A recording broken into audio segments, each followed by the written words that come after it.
Not every lesson comes from a lecture. Some are taught in pure silence. When I was in 8th grade, we had this teacher, Mrs. Bennett.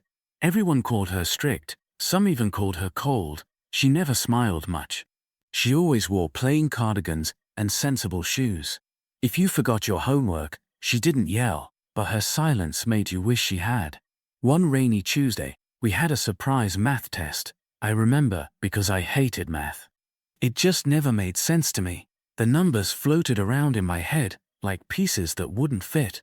I sat at my desk, pencil tapping, my mind blank. Next to me was Marcus, the loud kid, the class clown. He wasn't laughing that day. He just stared at his test paper, shoulders hunched up, like he was trying to disappear. Mrs. Bennett walked up the rows, her heels making that slow, steady click. When she stopped by Marcus, I held my breath. I thought she'd whisper something sharp, tell him to focus, or send him to the principal's office. But she didn't. She pulled up the empty chair beside him and sat down. That's it. She sat there, quiet. Her hands folded on the table, eyes calm, just there. At first Marcus didn't even look at her, but after a minute he peeked over. She gave him a small nod. No words, no scolding, no answers either, just quiet company. I watched Marcus straighten up. He took a breath. Then he picked up his pencil. Slowly, carefully, he started writing.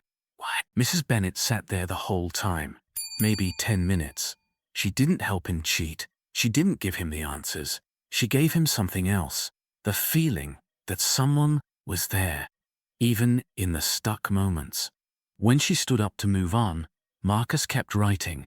He didn't ace that test, but he finished it. And that day, I think he learned something bigger than fractions. So did I.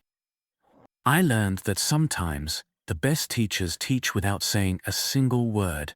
We think teaching is about talking, about having the right answers ready, but Mrs. Bennett showed me that presence can be louder than lectures.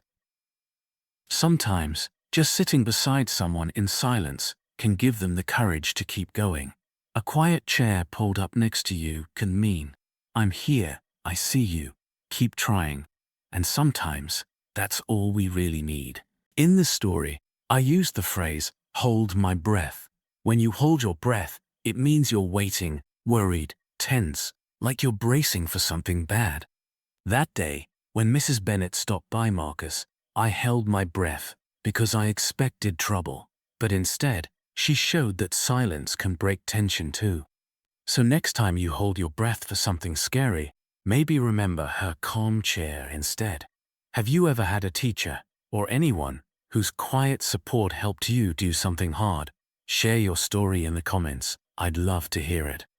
This is Fabelopedia, a quiet corner for stories that remind us what it really means to be human. If this one made you breathe a little easier, stay with us. I'll see you in the next one.